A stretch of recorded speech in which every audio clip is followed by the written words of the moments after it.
Hello, everyone. Welcome back to another month of the Chichester Chats with, of course, myself, Lilith, and the man who puts the ch in Chichester, Mr. DG Chichester. Hello, sir. I only go for the ch part of it. Yeah, the rest of it, anybody can take over. He's, Westchesters, Portchesters, we but I've talked got the about this. You're Chichester. tired. It's been a busy month. It's I can't defend the rest of the name. Phil, Lilith, it's great to see you both. Thank you again, as always, for putting this together and a chance for us to chat and for me to learn about what I wrote many years ago. Nice little retrospective. Exactly. A little time travel, little like WTF, it's all good. Yes, kids. This time we're talking Daredevil 314 and 315 with the creation of a new villain. Hmm. Well, kind of a legacy villain. I was gonna say. We talking about Slasho? What? All right. So, yes, let's get into this. So first of all, I think we've discussed this aspect before, but yeah, the whole thing starts with Matt having a dream about Elektra. So was this? Who I can know you had blame been him? talking. You had been talking about Elektra your whole once you started your entire run, but it was this like, oh hey guys, stay tuned, she's coming, right? Well, I wouldn't say that. It's a Oh, really weird couple of issues to unpack. So, but it's a good way to open this. And remind me when we get to the end. I want to have a laugh with you guys, show you something I've been doing. But uh, I was never obsessed with Elektra. I wasn't. Great character. Enjoyed the Elektra stories. I never pushed on the Elektra thing. In a way. I mean, I was focused on obviously taking down Big Willie Fisk and then trying to find our way and getting to know Scott as we went along. Um, I think I know no I know I had brought up Elektra once to Ralph Macchio, the editor, in a sort of, hey, I don't know what we're doing the next couple issues, like let's editorially spin out some scenarios, and at one point had said just very casually, and this might have been a bug in the ear from Scott, hey, we should do Elektra, and not blaming him or saying that what it was, but it was a totally casual mention. Ralph, do you think there's anything we'd ever do with Elektra? No, absolutely not. Shut it down. Not going to happen. Go away from there. And so, that was just, if anything, playing out. Hey, this is Daredevil's, Matt's, cast of characters, his history. Shouldn't we draw from it?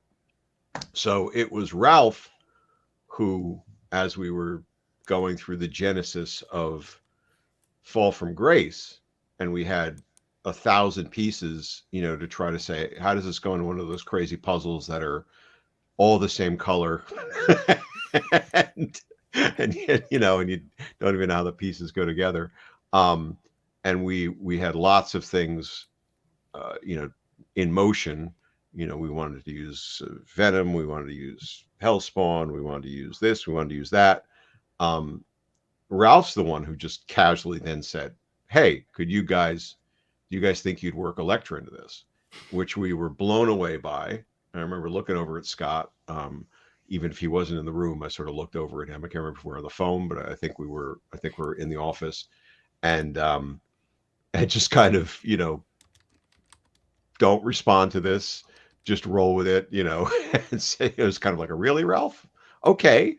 And Elektra, of course, then became, um, to me, not a, she became a spine of the story. She became the reason for Fall from Grace, and the title is about her as much as anything, in my mind. So roundabout way, to your question, because this 314 opens with a kind of an extended, nightmarish dream thing of Matt feeling persecuted, tortured, torn up, about Elektra. Um, and I don't know if that was just like, there's a lot of foggy things about this story. Sometimes when you guys have me go back and reread this, it's sort of like when you smell something and you It's not terribly bad. Or you hear a piece of music and it triggers a lot of residual memories. And I don't have a lot of memories of the tracking back of this. So, the pieces. So I don't know if, because 314 would have been written, months before Yeah. it came out, and that means months before getting to Fall from Grace. So I don't know if we were that far ahead that we knew that Elektra was coming up and that I was doing some clever quote unquote foreshadowing, or if it was just an opportunity to say, hey, can we use her in his dream, type of thing, and do that sort of cheat thing. It reads more like that latter part to me than true foreshadowing, because there's never any callbacks to it in Fall from Grace, um, and there's no real foreshadowing in this beyond, hey, I had this crazy girlfriend, and she still screws up my head. Oh, so it wasn't like subtly putting this idea in your boss's head, and so when he says, "Oh, why don't you do Elektra?" I'd be like, "Oh yeah, good idea, boss. Yeah, good idea." No.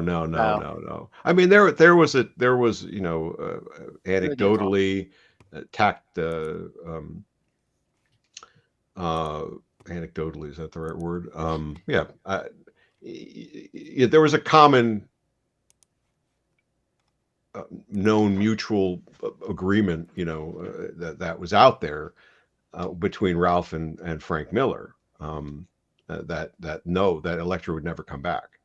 So that was a sort of a known, whether it was an urban myth or whatever. I never talked about that with Ralph directly, but that was kind of the tacit understanding that I was aware of. So beyond that casual mention, there was no sense that this was going to be a thing to play with, or that I should probe on beyond, as I said, that one casual mention when we were fishing for angles and ideas. Now, in saying that, who knows? That may, saying that to Ralph and then Ralph shutting it down that time, maybe that just got Ralph's gears turning. And it was the long game months later where he was like, remember what they said? They wanted to play with her? Well, be careful what you wish for, that type of thing. My key takeaway is Matt sleeps in his Daredevil costume because, of course, he does.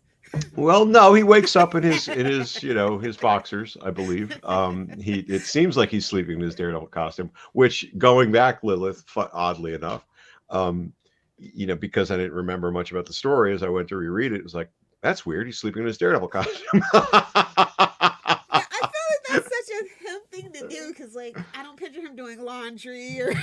No, yeah, he's not terribly organized. No, we've talked about before. It's worse. He was wearing it in the dream, Lilith. So that's how he sees himself. Yeah, right. No, like I said, Matt's there sometimes, but it's all Daredevil a lot. Right. Just because Charlie Cox catches bricks, and looks like he's got it together, his character's a mess too. It's like, remember, he's not the lawyer you really want, because not that he can't do the job, he's not going to show up. So he's a public defender. At least the public defender will show up. He's going to pass it off to Foggy. We all know this. But but then, like I said, we get the introduction of a legacy villain, Shock, who is the daughter of one of the many Mr. Fears. Right. The legitimate daughter of one of the many Mr. Fears, Alan Fig. Right. Yeah, and interesting again, sort of. It's one of those I'm going to say amnesia moments, but it's type of trying to piece together the mystery of something that you were involved with, because even the credit box, reads really strange. It says, words, me, and then it's got a big block of Shock design concept and something by Scott McDaniel. which just is weird wording. Or, very often, certainly later, I would get to just, whatever the story was by me and Scott. That was like we were just sort of a co-joined, team. So that separation struck me as kind of odd. And and I could answer this probably with a simple, message to Scott or call to him. But as we said before we started, Phil, maybe it's just that I have little motivation this week, but but I have the impression that Scott had this character design in mind, and had been doodling it, and probably just put this, not this whole story forward, but sort of this idea of what if we did a daughter of Mr. Fear, and I've got a design and a look, and that I don't know how much of a backstory he might have had, but he seemed, from that wording of that credit box, probably was the genesis of this story, or at least that character. I was gonna say, yeah, okay. So you're putting the credit on Scott then. Well, the credit box puts a lot of the credit on Scott, so I'm not gonna dispute that. Yeah. And I could, I could sort of feel that as truth, but I don't recall it as directly as I recall, some other things or other conversations, or how we got to certain, places in other stories and such, or reactions to other stories. But it certainly feels from that credit box, and that would have been the sort of thing he would have probably put forward. And again, you had been working for a while, and again, he's a good co-creator. But I mean, Yep. Does it help when you have a guy who does illustrate so beautifully, when they have an idea where you're just like, yeah, I want to see what this is going to look like, and what Scott can do, because Scott can always knock it out of the park. Yeah, I want to see what this new character can look like, or I want to see what Electro would look like under Scott's hand. I absolutely agree. Probably more now, even then I would have agreed, but I would have probably had the more arrogance of youth, of sort of feeling like, but I'm the writer, I've got to come up with the story, and I got to drive this, and if I'm doing it, I'm not doing my job. If I'm not doing my job, then the artists will become artist writers and they'll replace me, and blah blah blah. But I certainly have been of the mind then, and as I said, even more now, where if an artist has a feeling of something they want to illustrate, and things they don't want to illustrate, you run away from the things they don't want to illustrate, and you run toward the things they want to bring to life. So if Scott was coming forward with ideas here, I would have been all in. Now sometimes I wasn't. I remember, oddly enough, I remember a little about this story, but I remember this, or maybe I've just made it up in my head. But there was some kind of prison break, story that Scott had suggested, or elements of it, he had sort of put forward, and we were just like riffing on things. And I remember kind of being a little down on it, or not as enthused about it, because it felt too over the top. He wasn't doing things where Daredevil was flying, or or any crazy thing like that. But it seemed to bigger than life. Dialed things up. It went from, in my mind, from First Blood to Rambo 3. And like no. That's a perfect illustration. Isn't it? In my mind, I was probably still playing in this, Daredevil's a street character, and we have to keep it totally grounded in reality, and that's just too much. But in retrospect, I wish I'd found a way to sort of, I don't remember any more details about it, but I'm sure together we could have embraced it and found a way to meld the two and make it work better. That would be more my MO today. But you always find ways to lean into it. Do you want to, you itching to do Spider-Man something? Let's figure out a way to do a Spider-Man story. You want to recreate this character, or create this new character you've been sketching out, and all for it. And Scott was super enthused about comics, right? This guy had given up his engineering career to do comics, right? Oh. That's he had he was he is was a trained engineer and had worked as an engineer, and I guess was pretty was a good solid job, but he wanted to do comics. So he got the in to do comics. Suddenly he's not just doing any old comic. He's working on a fairly well established and prominent title, to a degree, well below the mutants, well below the spiders, but still a mainstay of the Marvel universe, and pretty soon out of the gate. Not that I was any different in that regard. And so I think he would have been flush with, I want to do this, I want to do that, I want to do this other thing. Been percolating on these things. And also that in this makes sense with his art now. Now that you say that, it's like, oh, Yeah. Yeah, did not know a lot that. of technical prowess, and they, a lot of engineers they doodle around with like CAD and stuff like that. So. Of course, yeah. I mean, you're right. They have to understand how something works and then see the how fluid it works. mechanics of it, yeah. Totally. That's cool insight. Thank you. And then another thing I liked about this first issue, and I know this is you, just the comedy between Matt and Ben Urich, and that was my rereading it. That was my favorite part of the story. I was like, I could feel talking about like, where am I? I'm in that subway station. I'm in that. I could feel being in the New York City subway in late 1980s, 1990s, whatever. I could feel that vibe. I could see those characters. I could see those side characters. I could hear me eavesdropping on that, that exchange between people about jumping over turnstiles and, I don't have change, and the guy selling stuff in the subway. That felt very, it felt very real and in the moment to me. I think I could have and maybe should have done, just an entire issue with Matt and Ben Urich, like doing a riff, doing a Seinfeld-ish sort of back and forth,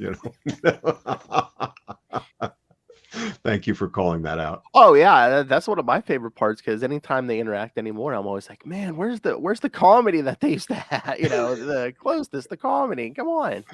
It's the Murtaugh effect, though. At that point, they're too old. The which effect? The Murtaugh effect. They're too old for this bleep. Oh, right. And also the comedy of just, Matt doesn't see. He could have tied any shirt over his face, but he ties that devil face over, Yep. Now I think I don't remember totally, but that feels like a shirt I would have seen. It feels like, oh yeah, like the devil apple or something like that, and then just sort of filing that away, and then coming to that moment of saying, all right, we need to get Matt into motion and into action, but I don't want to necessarily have him run away and get into a Daredevil costume and then come back and do this. And here's a way to sort of, make it work. So that was a lot of fun to tie that shirt with the horn, Big Apple suddenly becoming his mask. It looks pretty good, and I'm sure there's people who'd argue that was a better costume change than the Fall from Grace one. But but there is no, we will know we've reached really, peak peak Funko, box things when we get that figure of Daredevil with a t-shirt tied around his face. That would be. You know what? You can petition to make Funko Pops. I'm gonna do it. Do it. Go for that. Do they have a Fall from Grace one? Because if we can get them to do a Fall from Grace one and the the do a pack, man. Do a pack, right? That Daredevil TV show is going to be coming. Yeah, do all they have like those 5-packs where they do like multiple costumes. Do the yellow one, the red one, the Fall from Grace one, the T-shirt on the head one. Oh, that'd be awesome. That would be great. I have significantly restricted my my toy purchases, just because you run out of room at a point, but I would make room for that. And it sounds ridiculous, but I mean, I don't know about the Funkos, but I think they have a figure of Spider-Man, right after he gave up that black suit and he has to get home, and Johnny Storm gives him a Fantastic Four costume and a brown paper bag over his head. I have They that have one. they have that action figure, Really? Well, that's Yes. cool. That's cool. That's very cool. We need to make this a thing. No, Now, seriously, now. I'll send you the link and we can put it on the thing. We're gonna Excellent. make this a thing. Yes. We'll get at least 3 petitions in there, so we'll be good. We'll send it to all our friends, Lilith. Oh, but I love the realism of that too, where it's just like, because there's so many superhero comics where something bad, really bad, is going down, and they'll take like the time to change clothes. And again, I like this. It's like, there's no time. Just tie something around the head, and because right. once he brings some of the people out of this, Ben throws him his briefcase, like, here's your suit. Yeah, there's one line in there, and we're going to talk about all the bad writing choices as we get down to this, but there's a line in there which I kind of enjoyed too, where as he's running out of the subway with that on, something along the lines of, one more masked guy just doing crazy stuff in New York isn't going to phase anybody. It's sort of, just along the lines of that. It's just, New York is just chock full of crazy people in outfits anyway, let alone, a guy jumping around, in a faux devil costume or devil headdress, and somebody even saying to him, what are you, the low rent, Daredevil? I mean, it makes sense, especially at this point in Marvel. It's like, what, at least 90% of the superhero population's in New York at this point. So it's like, right. Which is always funny. I mean, I remember when I was writing Terror Incorporated, not Terror Croissant, but Terror Incorporated. But I remember specifically having him have a line, somebody saying, you should work New York, you'll make a lot more money, since he was a mercenary. I'm saying, I don't work that city. There's just too many do-gooders, who are going to cause me problems. Too many do-gooders and too many bank robbers who just got exactly. Especially in the 90s, there were so many new guys popping up, so many superheroes, and it's just like, no, it ain't worth it. Gotta get out of the city, man. But I do like. Oh, go ahead, sorry. Lilith. No, Lilith, go ahead. Do you know? Did you come up with the name for Ariel, or for Shock? You mean calling her Shock? Lilith, I wish I could remember. I'm going to give credit to Scott, just because, Genesis wise, clearly with that credit box there, it was a big land grab establishment of I did this and I did that and I did the other thing, which is weird. This is a weird wording, and feels very out of sync for Scott and I's relationship, and something I don't feel like I would have written in that way. Not that he wouldn't have deserved the credit for doing that, but my presumption would be that if he did all those other things, he probably came up with the name itself. Did you do it for the title puns, Shock Therapy? No, that way we would come back. You work, generally you reverse engineer the puns and the titles, based upon elements, versus going forward. But but I would say that he probably, if he did come up with the name, which again we're going to presume he did, he probably threw out a few of them. Maybe there were a few variations and different things on shock opportunities or fear opportunities, and that one certainly seemed, looking at it now, like a good hard, not like difficult, but hard impact type of choice, and fits the look and intent of the character. And then from there, I would extrapolate, again, whoever wrote the story would have then used that name to sort of drive the way she acts, because while she generates fear, for the most part she's not generating fear in an under mind creepy way. She's shocking people, right? She's coming right out there and causing these awful moments of making the rabbi, the Hasidim jewelry guy, feel like he's alone, or the mother suddenly getting all germophobic, and they're kind of shocking moments. Yeah, because again, there's a one occasion in the first issue and one in the second where she just like basically just fear gases a whole street or Right, the whole right. She's block. like, yeah, she's a bit of shock and awe before shock and awe. So again, I don't know if it was your idea, Scott's idea. Why did you go with a female villain? Was it just, oh, we've had 20 Mr. Fears, let's try something different? Or it's like, again, we always can use another female character in the Marvel universe. Is it just like, hey, let's give Matt a female villain?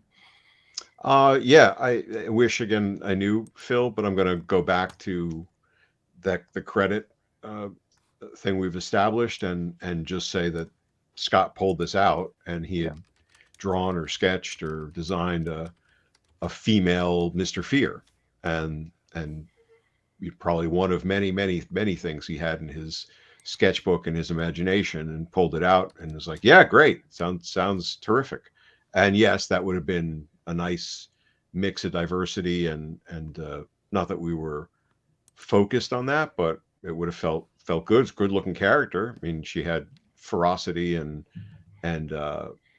felt and drove the story to feel like in her own way she could go toe to toe with Daredevil and be an effective threat. So uh, it would have just made perfect sense. But I'm going to give that credit not to thinking it through logically, in the sense of, oh, we need this and we need this, and let's design the character based upon these parameters, so much as, look, I got a cool thing, and what can we do with it? Which is not a bad way to kind of run with it sometimes. Yeah. Yeah. I just thought maybe it was intentional where it's just like, Matt does have issues with women, whether you could say it's come from his This is mother true. or, This is yeah. true. This is true. And that would have been a more clever writer to have played that out more, but I got no sense of that in the reading of it. So I'm going to say that it wasn't. And in retrospect, you're absolutely right, especially with the big friggin' Elektra thing, Yeah. as that driver that kind of gets returned to in a bit of a 2x4 I have issues with way. That feels like at least a line, what is it with me and women, or something like that. Would have would have done something for the day. Again, I think we've talked about Lilith. It's just, does it all come back to like his mother leaving them when, him and his father when he was young, or just.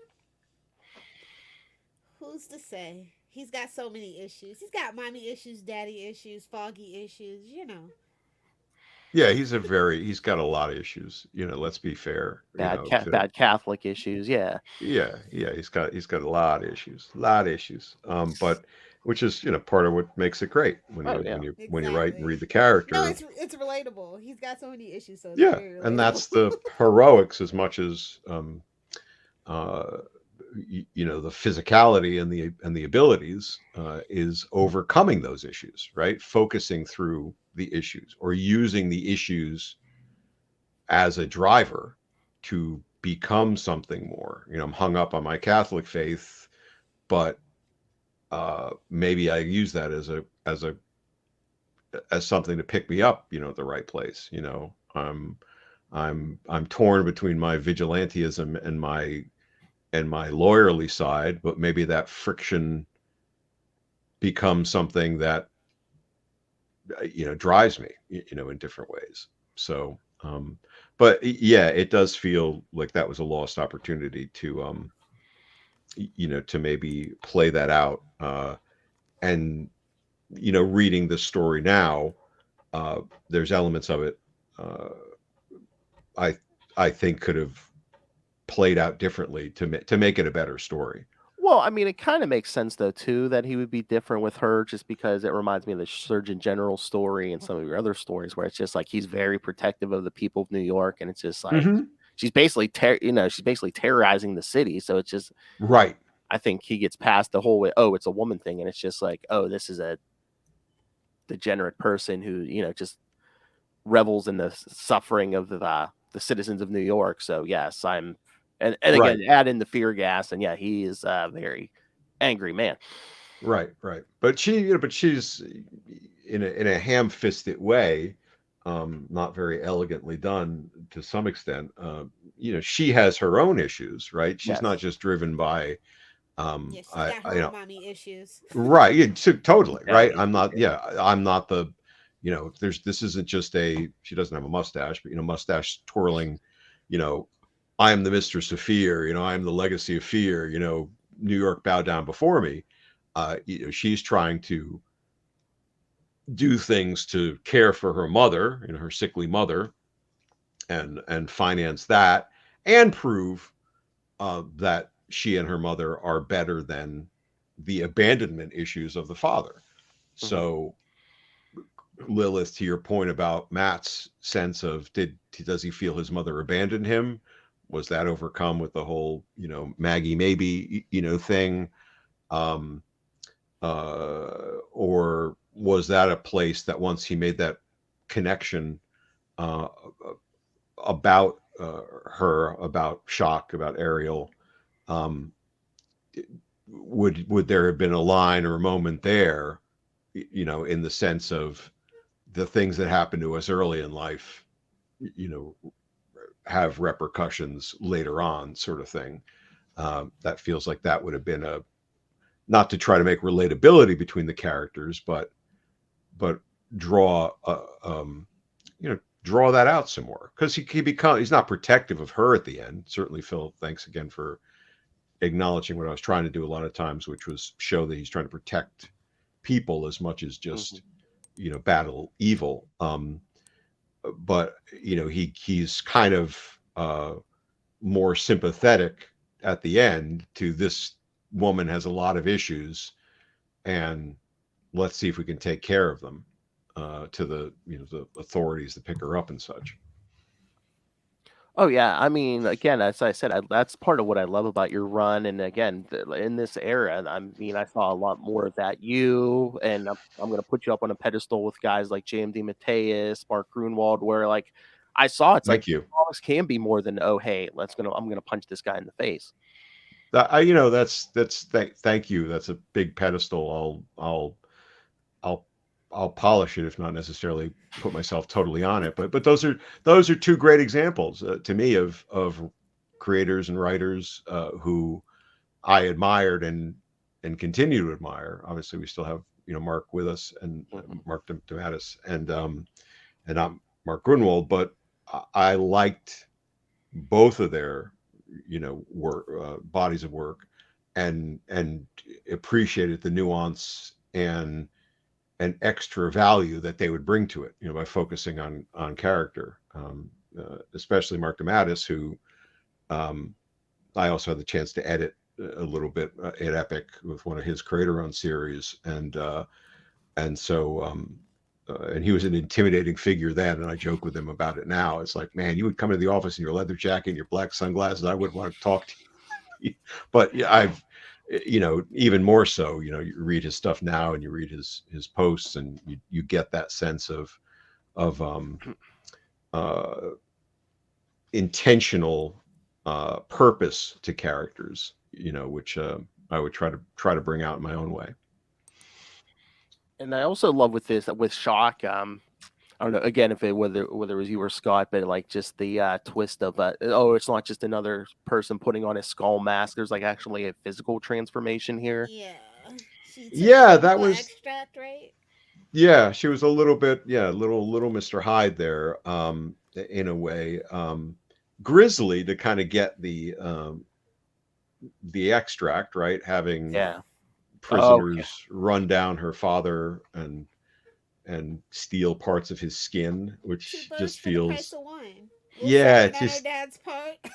I guess, you literally, like, uh it just feels a little grisly. I'm surprised Ralph didn't walk me back from that one. That feels very, Dan's writing Clive Barker on the weekends and Daredevil during the week. or or Wednesday it's Hellraiser and Tuesday it's Daredevil, type of thing. So little on the grisly side, that I don't necessarily know. He deserved it. It's fine. Adds, yeah, he's not a great guy, no, but It's prison. Things happen. it And, does. yeah, and again, too, do you think it's more of it was more told than seen? So it's like you could get It's away with a little true. more. It's Just true. We didn't get into a flaying scene, or a vivisection thing, and it's sort of just spoken to. So I don't know that makes it better, or is it, like I said, is Depends it on the the club? brain reading it. Some people have more Yeah, imagination yeah, than sometimes it's others. worse. They just hear about it than actually sure, see it. Yeah. sure. And I'm not going to give I'm not going to give it over totally to the Barker, joking about the Barker thing. I mean, certainly the '90s was also Well, I was gonna say it's like, influenced. yeah, it's You know, 1993. You see what that damn Carnage is getting away with? well, there's that damn Carnage, right? I mean, every damn movie out, was always serial killers and Oh yeah. this kind of thing. So it Wow, we've probably come felt full like, circle, I see. yeah, yeah, there you go, right? It's but there's a sense of that too. Like that would have felt almost like, hey, this is the way like pop culture entertainment's done, with some kind of grisly, you know, element. But yeah, we didn't show it, and then we kind of went from there. I think it could have been explained better a little. I don't know if you guys thought it tracked well, but I felt there could have been a little bit more of a It's a villain linear. getting their powers, DG. It's Yeah, okay. yeah, yeah. And again, too, like you were, like the whole Surgeon General conversation. I thought it was like, oh, maybe he wanted to go further with that, but like editorial was like, no, no, no, tone it down or something. I think Surgeon General, in that regard, I think editorial made the right call and pulled it back from. It was, I think we talked about this. It was grislier, Yeah. and that was too much and not the right tone. So they walked that back. I absolutely remember that conversation, and appropriately so. This, I don't remember anything that this went further and that they walked it back. Could have, maybe, but that feels like that origin story of the that kind of mechanic to do the transformation feels more like some icky thing I would have come up with than Scott, right? Scott would have done, here's the, well, look at this cool character. It's like, oh, let me twist it further, Scott, so you start to question what you brought me,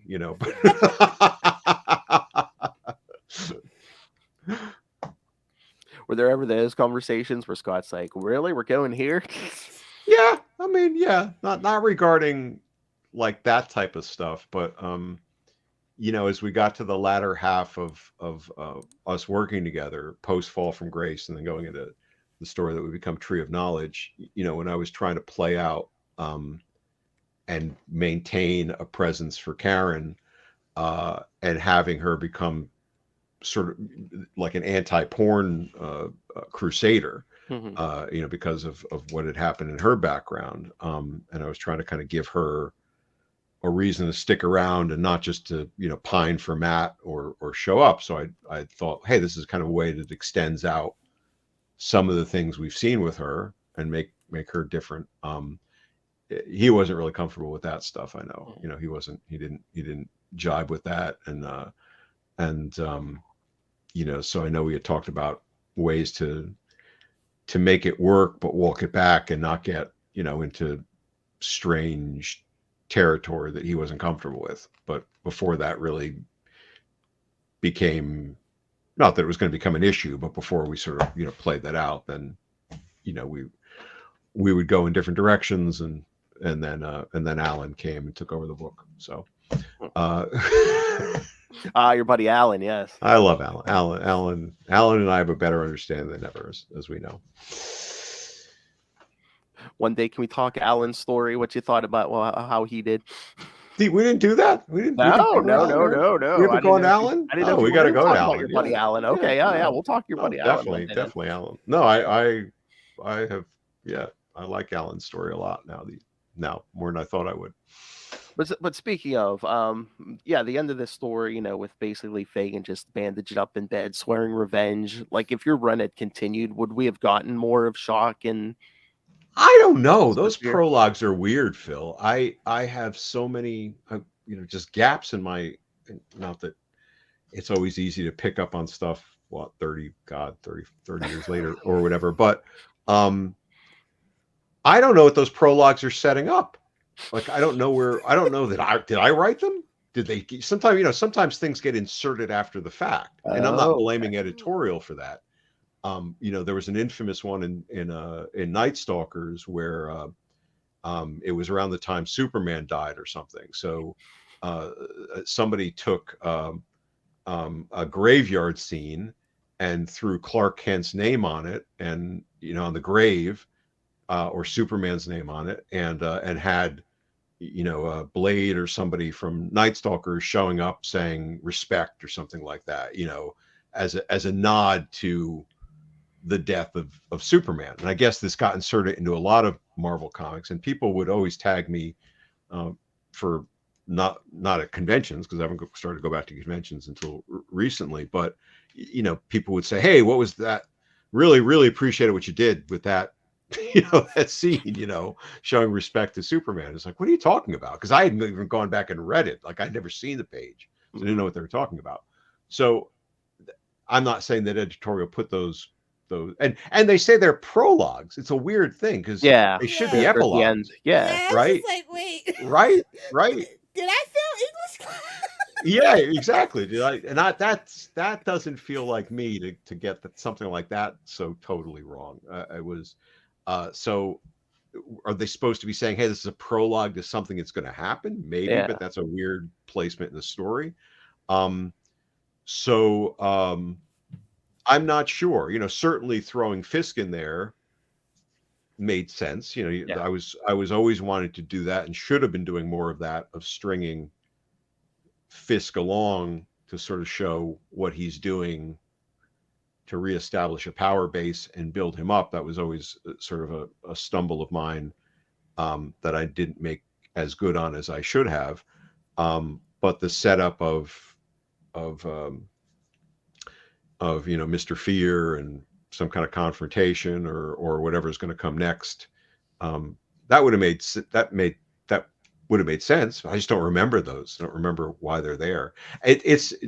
But again, we got lost in what would become Fall from Grace, and then that became the driving thing. And God knows, Fall from Grace could not, under any circumstances, have used one more character in it, right? I mean, Fall from Grace was like, if you've ever seen, what is it, the Monty Python, is it The Meaning of Life, movie, Oh. with the big fat guy, skit, and it's like, just one more thin mint, just one more thin mint, have it, it's fine. The guy explodes.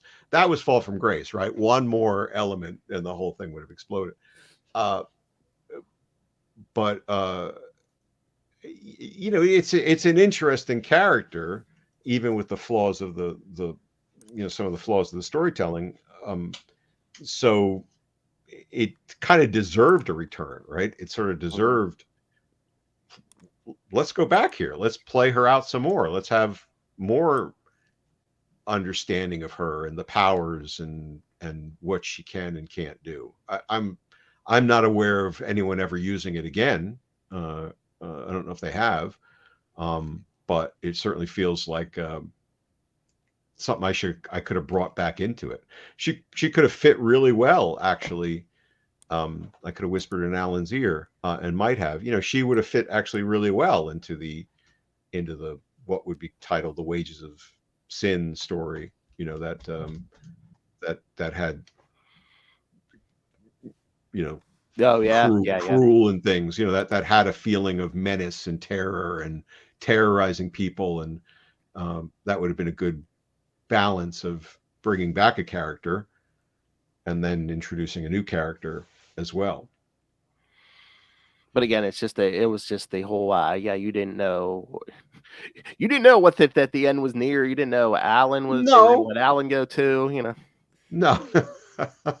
Alan had no interest in comics after that. He coasts on his glory days. Ah, I think he went into movies. But but it's a it's a weird. Here, I'll say this about this story. I think there's there's interesting things with the character. There's I like the bits with Yurik a lot, and but I don't know what the hell was going through my head in the writing of it, because it shifts between first person and third person in the strangest way. The captions, which are, it's bad. It's kludgy stuff. And I don't know if I was like in a transitional state, kind of moving from the more first person Matt dialogue narrative, and then going to a third person state, which I would adopt later and use more in Fall from Grace, throughout that. But it's kludgy. I found it very kludgy for myself rereading it, to see the shifts between. I don't know how that came across to you guys, but I mean, I'm no writer, but is that just trying to shift the focus from Matt and then shifting it over to Ariel? And it could be, but sometimes it would be, yeah, because you wouldn't necessarily have a logical reason to have an Ariel only scene and having Matt having his first person narrative over that. But I think if I go back and reread it again, which I just did this week, obviously, I think there was even just scenes where with Daredevil and Matt, where sometimes it was his first person narrative, right? I feel this, and it's happening to be here, and this is going on. But then there'd be another scene with him where it would be the third person, the walls, batter, Daredevil as he falls, and the night, becomes this exterior voice, which is just weird. It's something I should have never done, and while I love my editorial team, I feel they had the responsibility of catching that and calling me on it. I mean, it worked for. I mean, it worked for me. I was gonna say, because it's Matt, I always feel like he's just borderline dissociative sometimes. I guess honestly, that's the read of the character for me. So I guess that's yes, and it was totally intentional, Lilith. You're right. It was all in line with the character. You mean Matt sitting there on that water tower, just thinking, oh, Daredevil will find this villain, and Daredevil will make her right. It's tell you, one more bad thing happens to Matt, he's gonna be a villain. And villains love their monologue, third person monologue. Has anyone ever done that? Has anyone ever done a Daredevil has had too much and he becomes the villain story, like a sort of a not acting villainous, like I'm right up to the edge of anti-hero, but has anyone sort of flipped the switch and done a Cap, not a Hydra thing? We've been on the borderline. I don't think anybody ever has gone full. No, I can't say full villain, but it's like, I know when James DeMatteis did like an arc or two after you, it's like he kind of had like a split personality. Oh, that was hysterical. Yeah. I've never read those until very recently, and Mark was obviously told, get rid of this fucking costume, and you can edit that out, and get him back, to normal. 350's coming, get him back to status quo. Right. But if you want a real laugh, real laugh, the issue before Mark picks up, because Mark had like an extended run of, I want to say, 6 or 10 issues, like not very long. Yeah. I think it was like 6, maybe. Yeah. A little bit. But there's a gap issue with Warren Ellis, I think, like picks up, and he is obviously so derisively despising my storyline. Like, he just spends the entire 22 pages not even taking the piss out of the costume, but basically pissing on the costume, and it is just page after page of what is this shite, and I think literally trying to rip it apart, and it's just comical. I mean, if I had read it then, which I didn't, because I was like, I'm just, Done I with was this. Yeah. upset and done, and turned my back, and but if I had read it then, I would have been crushed. I would have been like ruined, mentally. I would have checked myself into, the the room next to Typhoid Mary or something, at the asylum. But reading it now, it's sort of like, it's just comical. Like, why did you waste 22 pages of time, like, just showing your disdain for something? Would give people 22 pages of storytelling Oh would be yeah, the same thing. it's not so subtle because it's like, yeah, the whole story, like most of it, Matt Murdock's not even in costume, and he's like have these blackouts and stuff. But it's like you see Yeah, his exactly. costume on the floor, like towards the Right, end of the right, day, right, and right. That's what I it's mean. just some line about, oh, all the laundry's dirty or something like Right. that. It's just Literally, I think stepping on the costume. I mean, it's sort of not that there was times when I certainly wasn't subtle, but beyond not subtle. It's funny. oh, but I do love at the end of 315 when Matt's like, again, I see this, you're Matt this way, and he's telling Ben, he's like, keep all the more sordid details of her story, out of your Right. Yeah. story and try to take it easy on her. And he's like, oh, well, you owe me a juicy story in return. And then we know what's that story's going to be. It's going to be the Grease story. Well, see, that's a lost opportunity, right? That's Mhm. that would have been I should have tracked my own self better. Wouldn't it have been wonderful if that was the pickup line? You know, I promised you a juicy story. It's that would have been brilliant if I ever have a chance to go back and tweak those issues for some new collection. That would be the best way to do it. I That's mean, great. I don't think you made the pun, but I think Yurik was like, "Oh, this is the story you promised me." Did I? Did I have to go I back and think check that so. out? Yeah, That would be funny if I was that smart. you are that smart, sir. Lilith, anything else? No, it was just it's interesting. Like I like a good female villainess. I do. So this Hmm. was a nice change of pace for me. Yeah. Especially in the Daredevil world. Like, they're very far and few between, Right. unfortunately. Right. I could definitely see more being done with this character, and Yeah. I'm not saying that because I was part of the genesis. It just feels like that's really kind of interesting. There's just some interesting ways that she applies fear versus, say, Mr. Fear or Scarecrow or something like that. It seems the look is distinctive. The transformational aspect, is interesting, um, and it just is.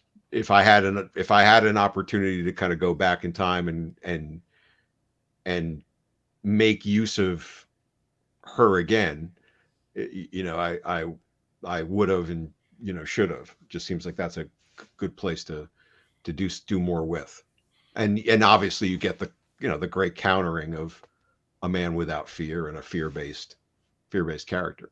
Oh yeah, I mean, I saw. I mean, I'm surprised no one's used this because she is like the antithesis of Matt. Because, like I said, he Hmm. cares about the people. She cares pretty much about no one except herself and her parental issues. Got the Right, man, woman, right. the opposites, and it's just yeah, Hmm. he's the man without fear. She just strikes fear in everyone. Yeah. Totally, totally.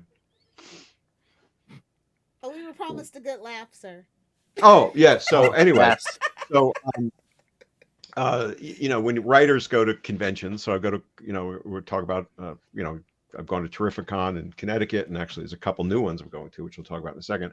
But you don't have a lot to do, right? You don't have a lot to, you don't have a lot of artwork to show off. I make some prints of stuff, but mostly I have a little display and a little animated thing to try to draw attention, and then explain what I do.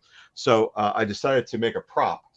So I've been playing with like Oh, I did see that on social media. a Yes. 3D printer, that we have, and I'm trying to learn, like, how you stitch, these, because my printer that we have is an old one we got when my kid was in high school, so it's not big enough uh to do these prints like in one piece.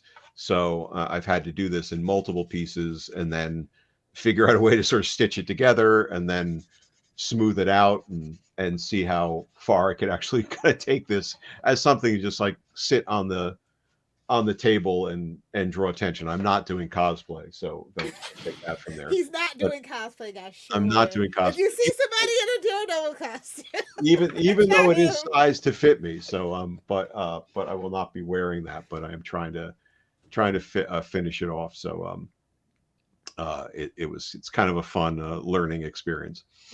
So stay tuned, kids. Phase 2 is going to say screw it and just make a bunch of little Daredevil statues like that. Exactly. Like grab the little Funko 3D prints and just churn those out. Oh, there you go. There you go. There's the with the make our t-shirt. own. Yes. Right. Sometimes you just got to be Thanos and do it yourself. I totally agree. Yep, totally. If somebody's listening and they've got 3D modeling skills, let's talk, and you can design the character for and I will print them out. So I was gonna say, sir, make sure you announce that when that happened, because you got the first customers right here. Add that to Lilith's ever-growing collection. Lilith showed me a picture from her house. One wall in the room, I guess, where she podcasts, you cannot see the wall. It's just Funkos, boxes of Funkos. Cannot see the wall. Yes. I think that actually is the load-bearing wall in your home, isn't it, Lilith? It is, that is Funko figures. So I think I'm up to 300 now, maybe. And that's me being picky. Like, I know some people that literally just collect them all. Like, I feel deeply concerned for, you've seen, I'm sure, like the TikTok videos, or whatever, that that people, they're faked, so like you cut it open and there's like a brain or something inside. Yeah. And I feel like terrible for the people who watch that, say, holy shit, is that for real? And then they go and cut open their own figure and find out there's no jewel or brain or whatever inside them. And that person has no brain, because everybody knows that. You can't believe anything you see on TikTok. There's lots of people who believe stuff, it's like I think if the last few years have taught us anything, yes, people will believe stuff they see on totally. Most of TikToks really don't. Like those what is that, DIY 5-minute life hacks? Don't do them. Right. All right. So, anything else, Lilith? No, definitely not. It's All a right. great Saturday. We'd love for you boys to go and get some fresh air. Excellent. Touch some grass, kids. That's right. Get off that TikTok and touch some grass. Exactly. All right. But yes, all right. One, before we go, next time, yes. I try to mix it up. So next time we're going to talk some more. We'll talk some more Nick Fury issues 15 through 19. All right. That is a mix up. That's a good mix up. So yes. That's nice from little espionage, little super spy stuff. Very good. I like it. And speaking of that, all right, I'm going to shame you in public, sir. All right. I don't know when. No, later in the year. Not shame, but no, later in the year, Lilith and I are going to do some. I don't know when we're going to do a special on James Bond, because it is like an anniversary year. So. Oh, is it? Okay. Yes, you are invited. Yes, if you want to just talk James Bond, and I'd love to. I just wrote. Bring out all your memorabilia, all your toys. It's all like around here in various places. I'm actually building. What's he gonna free the print of James Bond? No, it's there's a Lego build of the Aston Martin, so I've been working on that, which is pretty cool. Yeah. There's a great documentary which you guys should watch. I think it's just called The Sounds of 007. I want to say it's on Amazon or Netflix, but it's all about the music, throughout the history of the movies, which I found, as somebody who hunted down all the soundtracks over the years, which now I have no idea where they are. Maybe they're at my mom's. That would be nice if they were still around. But it's fascinating, right? To learn more about the music and the primary composers and stuff. So highly recommend that. But yeah, I would love to. That would be terrific. Thought you might enjoy not having to remember stuff from 30 years ago. Yeah. Probably fresher, in some ways. At least the toys will inspire stuff. Yes. All right, and sir, where can people find the newsletter and anything else? Yes, Any thanks. upcoming appearances, stuff like Yes, that? on my newsletter, storymaze.substack.com. Please check that out for new fiction, kind of comic background stuff, writing, ideas, things that are kind of cool that I think people might enjoy, if they like my stuff. And also it turns out believe I'm going to a couple conventions with GalaxyCon. The first of which is coming up at the end of March 24th through 26th in Richmond, Virginia. So I'm apparently there. I've signed a contract and I've seen it on social media. So if you're in the Richmond area or traveling there, drop in. That will be the second convention I've done in many years. So come check that out. And then there's be some subsequent ones in September and December in different locations, but we can mention those closer in. Very cool. And no updates on the current project you're working on? No. But the updates on the current project with Carl Waller, we actually had a good come to Jesus meeting to ground some stuff, and I feel a little bit more enthused about that, and I hope maybe next time we can talk about that more. Actually, I think we've gotten a signed colorist on it. I've talked to a letterer that, if people follow lettering, would know. I've got a logo designer on it, which people would know as well. So like there's real pieces in motion. I just want to make sure again that everything's kind of grounded, and then maybe be able to say this is what it is, and here's the people involved, and here's what's going to happen with it. I feel a little bit more solidified around that. So that's as much as my vagary has come in from out here to slightly closer in. Because let us all know, because once Yeah, we're excited about the project. let everyone know, including Lilith and myself, where we can purchase that, and then once that's Totally. out, we want to talk about that here. Totally. It's a cool story. There's some cool people involved, and it's looking really, really good. Beyond the little things I've shared on Instagram and stuff. So it's come a ways, taking a little longer than I would have liked, but I think we're in a home stretch on moving things forward. And kids, follow him on social media. You could have got a sneak peek of that Daredevil mask if you had follow him on social media. That's right. When it still had very Worf-like forehead ridges, which had been sanded and kind of resined down significantly. When it first came out of the printer, I was like, holy shit, that's not usable. But you figure it out as you go along. All right. Well, yes. Thank you again, sir, for your time. Thank you, guys. Always. Yeah. And, next time we'll talk some Nick Fury. All right. Looking forward to it, guys. Have a great Saturday, great weekend, and we'll set things up for a few weeks from now. Yes. Thank you, sir. Take it easy. Be well.